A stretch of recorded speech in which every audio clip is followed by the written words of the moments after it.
ये आपको कुछ आश्चर्यजनक लग रहा है? भारतीय जनता पार्टी ने जिस अंदाज में श्रद्धांजलि दी है कल्याण सिंह को, अभी कुछ देर पहले हमने देखा कि गृह मंत्री अमित शाह वहां मौजूद हैं अंतिम संस्कार के समय।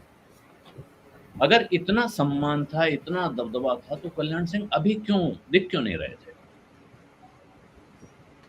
आपका जो जो संदेह है या जो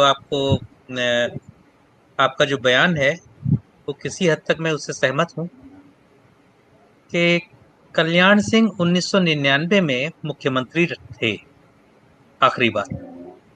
उसके बाद जो अगली उनकी भूमिका थी तो 2009 से 2014 तक 5 वर्षों तक वो लोकसभा के सदस्य थे एटा से।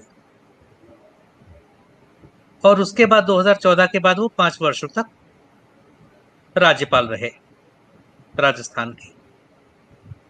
तो एक तरीके से मार्गदर्शक मंडल में ही शामिल हो गए थे। तो जिस व्यक्ति ने पार्टी को स्क्रैच से खड़ा किया हो तो उसके लिए पिछले 22 वर्षों से लगभग ऐसी भूमिका।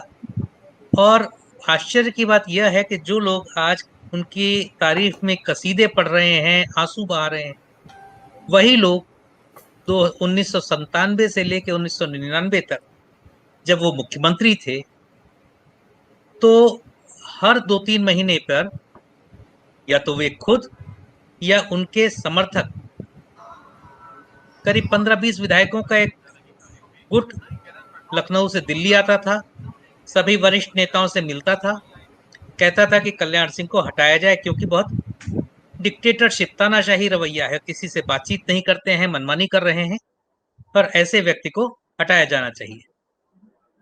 तीसरी चीज कि कल्याण सिंह ने एक समय था, लोकसभा चुनाव हुआ और उस चुनाव में, ये 1999 के लोकसभा चुनाव की बात मैं कह रहा हूं, मेरे ख्याल से सबको मालूम है कि बीजेपी की सीटें हमेशा, बीजेपी इसीलिए बढ़ती गई क्योंकि 1989 के बाद से उत्तर प्रदेश में एक उसको उपजाऊ जमीन मिली। लेकिन 10 साल बाद 1999 में कल्याण सिंह मुख्यमंत्री थे और उसके बावजूद हर बार 56 से लेके 58 सीटें तक ऐसे इसके आसपास सीटें जीतती थी, 80 सीटों में से। और अचानक उसकी सीटें घट के आती रह गई और उसके लिए पूरी तरीके से दोषी कल्याण सिंह को पाया गया कि कल्याण सिंह ने पार्टी के हितों के विरुद्ध काम किया था, इसलिए उनको हटा के राम प्रकाश गुप्ता को, जो खुद संन्यास लेके बैठे हुए थे पिछले 10-15 सालों से, 20 वर्षों से लगभग, वो राजनीतिक संन्यास की भूमिका में थे और उनको झाड़ पोछ के मुख्यमंत्री की कुर्सी पर बिठा दिया गया। और वो ऐसे व्यक्ति थे जो कुर्सी पर बैठने के बाद खुद भूल जाते थे सुबह से शाम तक उन्होंने क्या बात की, किससे बात की, क्या किससे मिले, क्या फैसले किए। तो आखिर ऐसी क्या वजह थी जी। कि कल्याण सिंह को बिल्कुल ठंडे बस्ते में बिठा दिया गया 1999 में?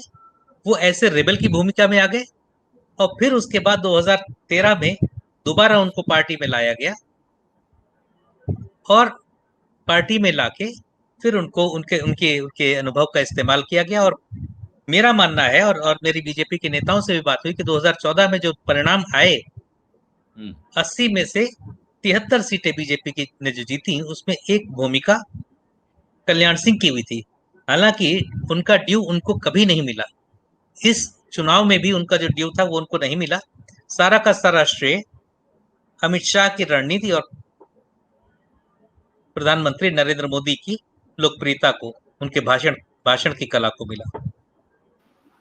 तो जी। जो लोग इतना उनके प्रति सद्भाव रखते थे और आज अचानक उनके मन में कैसे कैसे आंसू टपक रहे हैं उनकी आंखों से, कैसी वो, मुझे आज बताया गया कि पांच पांच तो हेलीपैड बनाए गए हैं बुलंदशहर में, हम्म। इतने वीआईपी पहुंचे, हैंगर बनाए गए कि सब सारे हेलीकॉप्टर खड़े नहीं हो पाएंगे तो कुछ को हैंगर में रखना पड़ेगा।